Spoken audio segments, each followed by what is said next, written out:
Welcome to Nonong S. Revealer TV. Disclaimer lang po, ang channel na ito ay walang ibang hangad kundi ang paghahanap at paglalantad ng katotohanan tungkol sa Earth at Universe upang ang paraisong ating inaasam-asam ay atin nang mabalikan. Ang pinaka-latest upload natin dito sa ating channel ay tungkol sa dalawang uri ng anghel. At atin pong napatunayan na ang dalawang uri ng anghel ay ang anghel na hanging malinis at hanging marumi. Dahil mababasa po natin yan sa Hebrew 1 verse 7 na ginawa ng Diyos na mga anghel ang mga hangin. Ngayon naman ay ating pag-aaralan kung sino ba ang tunay na Satanas. Kilala mo ba ang tunay na Satanas? According to Wikipedia, who is Satan or devil? A devil is a personification of evil and is conceived in various cultures and religious traditions. It is seen as the objectification of hostile and destructive force. It is difficult to specify a particular definition of any complexity that will cover all the traditions beyond that is a manifestation of evil. It is meaningful to consider the devil through the lens of each of the cultures and religion that have the devil as part of their mythos. The history of this concept intertwines with the theology, mythology, psychiatry, art, and literature, maintaining a validity and developing independently within each of the tradition. It occurs historically in many contexts and cultures and is given many different names: Satan, Lucifer, Beelzebub, Mephistopheles, Iblis, and attributes. It is portrayed as a blue, black, or red. It is portrayed as having horns on its head and without horns and so on. The idea of the devil has been taken seriously often, but not always. But for example, when devil figures are used in advertising and on candy wrappers. The modern English word devil derives from the Middle English devil, the Old English devil, that in turn represent an early Germanic borrowing of the Latin diabolus. This is in turn was borrowed from Greek diabolos, slanderer, from diavolin, to slander, from dia, across to the velen, to hurl, probably akin to the Sanskrit durate, he leaps up. In his book, The Devil, Perception of Evil from Antiquity to Primitive Christianity, Jeffrey Burton Russell discusses various meanings and difficulties that are encountered when using the term devil. He does not claim to define the word in a general sense, but to describe the limited use that he intends for this word in his book, limited in order to minimize this difficulty and for the sake of clarity. In his book, Russell uses the word devil as a personification of evil found in a variety of cultures, as opposed to the word Satan, which reserves specifically the figure in the Abrahamic religions. In the introduction to his book, Satan, a Biography, Henry Ansgar Kelly discusses various considerations and meanings that he has encountered in using terms such as devil and Satan or etc. While not offering a general definition, he describes that is in his book whenever diabolos is used as a proper name of Satan. He signals it by using a small caps. The Oxford English Dictionary has a variety of a definition for the meaning of devil, supported by a range of citation. Devil may refer to Satan, the supreme spirit of evil, or one of Satan's emissaries or demons that populate hell, or to one of the spirits that possess a demonic person. Devil may refer to any of the malignant deities feared and worshipped by hidden people. A demon, a malignant being of superhuman powers. Figuratively, devil may be applied to a wicked person or playfully to a rogue or rascal, or empathy of often accompanied by the word poor to a person poor devil. In the Baha'i faith, a malevolent superhuman entity such as devil or Satan is not believed to exist. These terms do, however, appear in the Baha'i writings where they are used as metaphors for the lower nature of man. Human beings are seen to have a free will and are thus able to turn towards God and develop spiritual qualities, or turn away from God and become immersed in the self-centered desires. Individuals who follow the temptation of the self and do not develop spiritual virtues are often described in the Baha'is writing in the word satanic. The Baha'i writings also state that the devil is a metaphor for the insistent self or lower self, which is a self-serving inclination within each individual. Those who follow their lower nature are also described as followers of the evil one. In Christianity, evil is an incarnate in the devil or Satan, a fallen angel who is the primary opponent of God. Some Christians also consider the Roman and Greek deities as devils. Christianity describes Satan as a fallen angel who terrorizes the world through evil, is the antithesis of truth, and shall be condemned together with the fallen angels who follow him to eternal fire at the last judgment. In mainstream Christianity, the devil is usually referred to as Satan. This is because Christian beliefs in Satan are inspired directly by the dominant view of Second Temple Judaism, recorded in the Enochian books, as expressed practice by Jesus, and with some minor variations. Some modern Christians consider the devil to be an angel who, along with one-third of angelic hosts, the demons, rebelled against God and has consequently been condemned to the lake of fire. He described as hating all humanity, or more accurate, creation, opposing God, spreading lies, and wreaking havoc on their soul. Satan is traditionally identified as a serpent who convinced Eve to eat the forbidden fruit. The Satan has often been depicted as a serpent. Although this identification is not present in Adam and Eve narrative, this interpretation goes back at least as far as the time of the writing of the book of Revelation, which specifically identifies Satan as being the serpent. In the Bible, the devil is identified with the dragon and the old serpent seen in the book of Revelation, as has the prince of this world. In the Gospel of John, the spirit that now work in the children of disobedience, and the official of the Ephesians, and the God of this world in Corinthians. He also identified as the dragon in book of Revelation and the tempter of the gospel. The devil is sometimes called Lucifer, particularly when describing him as an angel before his fall, although the reference in Isaiah 14:12 to Lucifer, bringer of the light, the son of dawn, as reference to the Babylonian king. Beelzebub is original the name of Palestine god, more specifically a certain type of Baal from Baal Zebub, Lord of Flies, but also used in the New Testament as a synonym of Satan. Corrupted version Beelzebub appears in the Divine Comedy or Inferno 34. In other non-mainstream Christian beliefs, example the beliefs of Christadelphians, the word Satan in the Bible is not regarded as the referring to a supernatural personal being but to any adversary and figuratively refers to the human sin and temptation.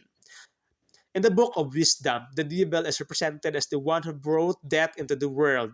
The second book of Enoch contains reference to the witcher called Satanas, describing him as a prince of Gregory who was cast out of heaven and the evil spirit to know the difference between the what is righteous and sinful. In the book of Jubilees, Satan rules over a host of angels, Mastema, who induced God to test Abraham through the sacrifice of Isaac, as identical with Satan in both name and nature. The book of Enoch contains reference to Satrariel, though also to be Sataniel and Sataniel. The similar spellings mirror that in angelic Vitren, Michael, Raphael, Uriel, and Gabriel previous to expulsion from heaven. In the Gnostic religions, influenced religions postulate the idea that the material world is inherently evil. The one true God is remote, beyond the material universe. Therefore, this universe must be governed by an imperial impostor deity. This deity was identified with the deity of the Old Testament by some sects, such as Scythians and Marcians. Tertullian accuses Marcians of Sino that the John Aronson in 1909 in Catholic Encyclopedia 1913 mentioned that Eusebius accused Apelles, the 2nd century AD Gnostic, of considering the inspired of the Old Testament prophecies to be not a god, but an evil angel. These writings commonly refer to the creator of the material world as the Demiurgus, to distinguish him from the one true God. Some texts as Apocryphon of John and the origin of the world not only demonized the creator but God, but also called him by the name of the evil and some Jewish writings. Mandianism, According to Mandian mythology, Ruha Quadista fell apart from the world of light and gave birth to the devil, called Lord of Darkness, or Malka Disuka, or Ur. According to the one tradition, Ur is an androgyne lion-headed dragon with the wings of an eagle. Together, they create several evil demons, liliths, and vampires. Ruha Kodista is described as a liar and sorcerer. Several Abrahamitic prophets, regarded as servants of these devils, or their subordinates, such as Adonai, including Moses. Jesus appears as another son of Ruha Kodishta and Ur, who distorted the baptism ritual taught of John the Baptist. Eventually, Ruha will be rehabilitated and return to the world of light. According to Joran B. Buckley, the relationship with Jews remains close and the proximity breed polemical battles. Mandaeanism relationship to Christianity is more like sibling rivalry than an intergenerational conflict. Catharism. In 12th century in the Europe, the Cathars, who were rooted in Gnosticism, dealt with the problem of evil and developed ideas of dualism and demonology. The Cathars were seen as serious potential challenge to the Catholic Church of the time.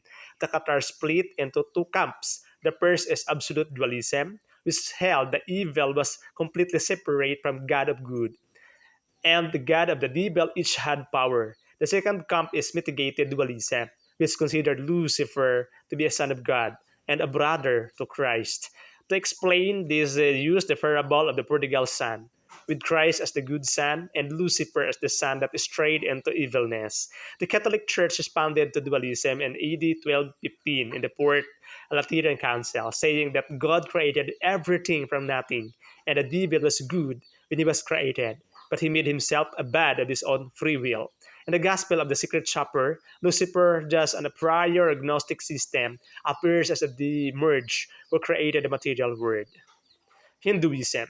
The earliest Hindu texts do not offer further explanation of for evil, regarding evil as a something natural. However, later texts offer various explanations for evil. According to an explanation given by the Brahmins, both demons and gods spoke truth and untruth, but the demons relinquished the truth and the gods relinquished the untruth. But both spirits are regarded as different aspects of one supreme God. Even some first deities like Kali are not thought as of evils, but just a darker aspect of this God, and maybe even manifest benevolence.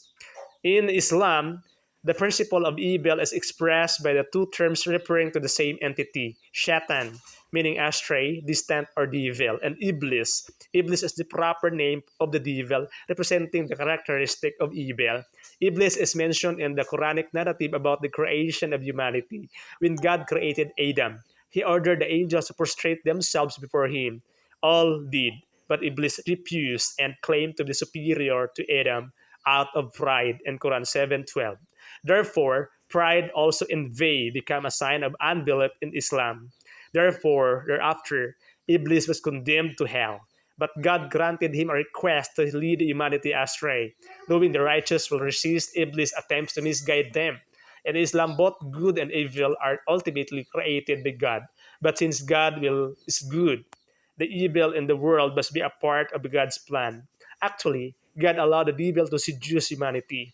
Evil and suffering are regarded as a test or a chance to prove confidence in God. Some philosophers and mystics emphasized Iblis himself as a role model of confidence in God because God ordered the angels to prostrate themselves. Iblis was forced to choose between the God's command and God's will, not to praise someone else than God. He successfully passed the test, yet his disobedience caused his punishment and therefore suffering.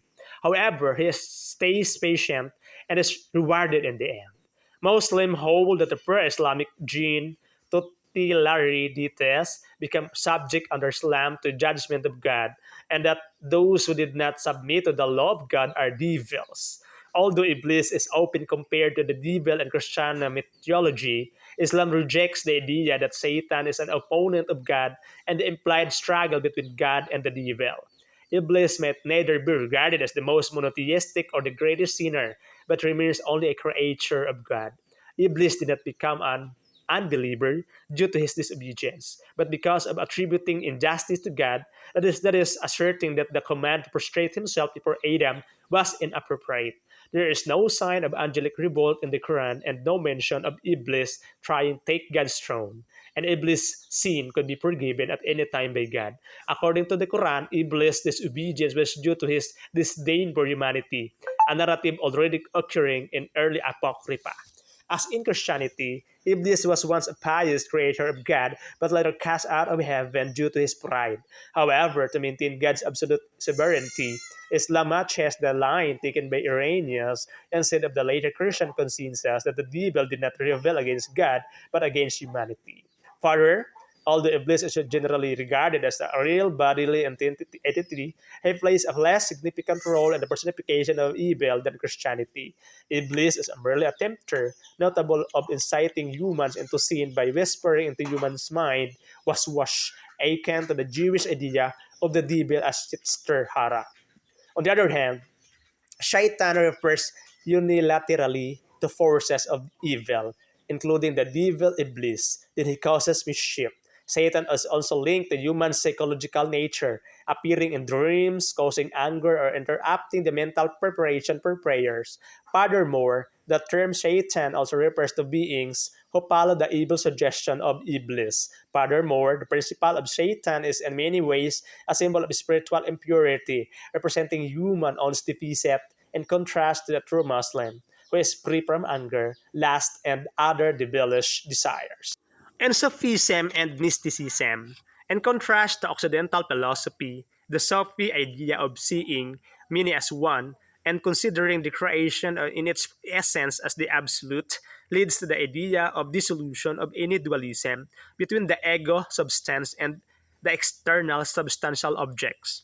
The revelation against God mentioned in Quran takes place at the level of psyche that must be trained and disciplined for its union with the spirit that is pure.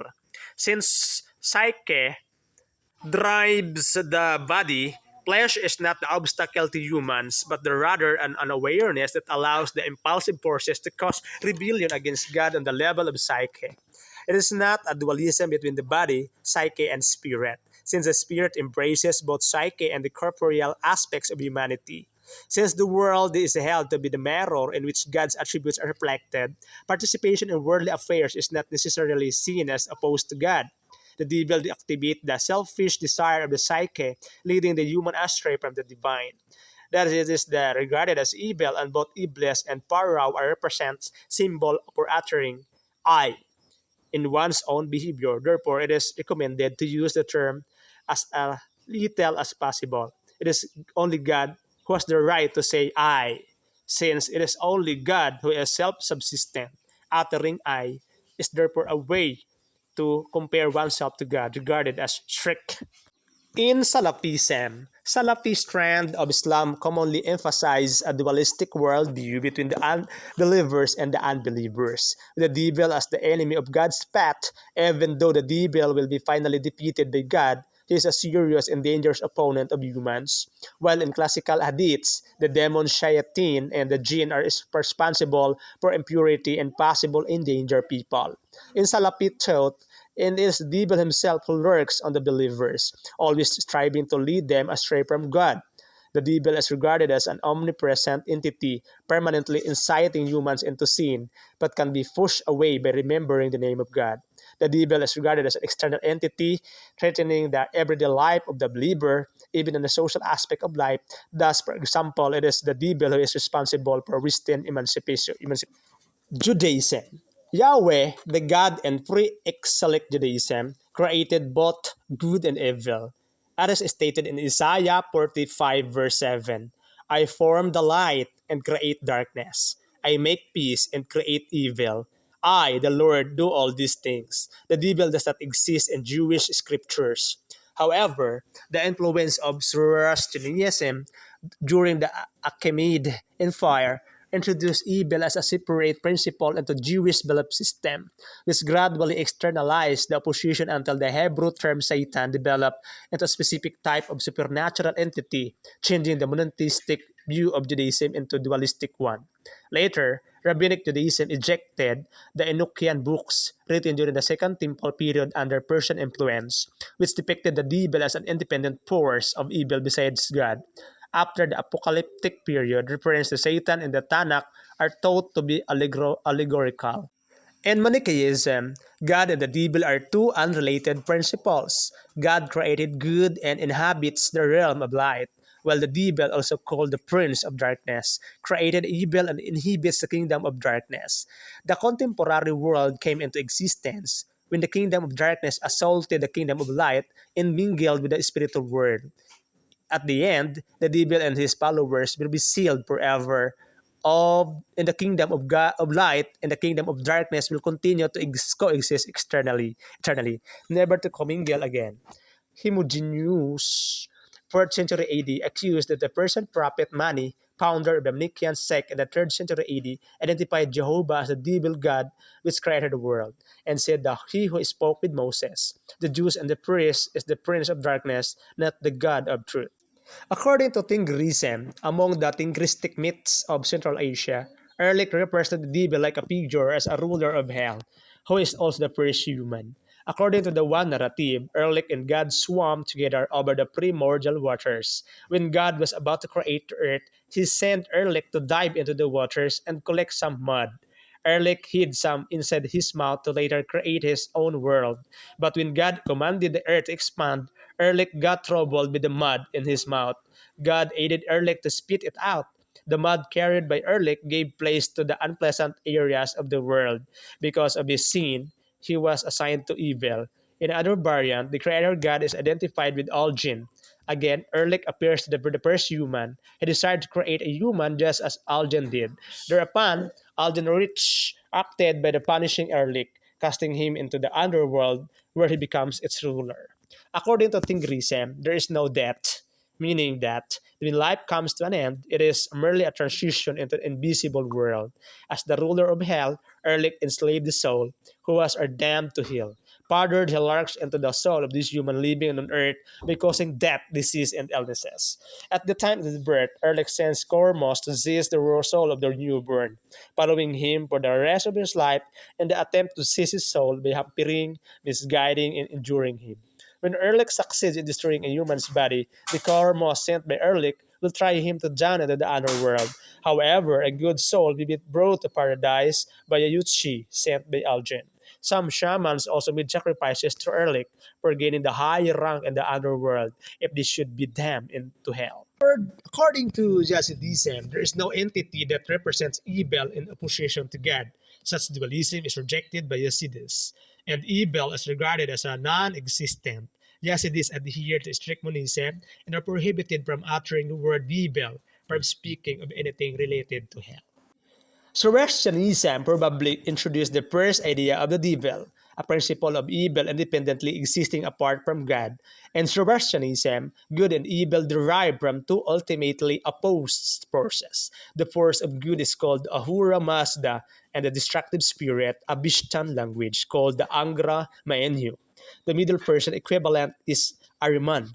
They are in eternal struggle, and either a all-powerful, especially Angra Minyu, is limited to space and time.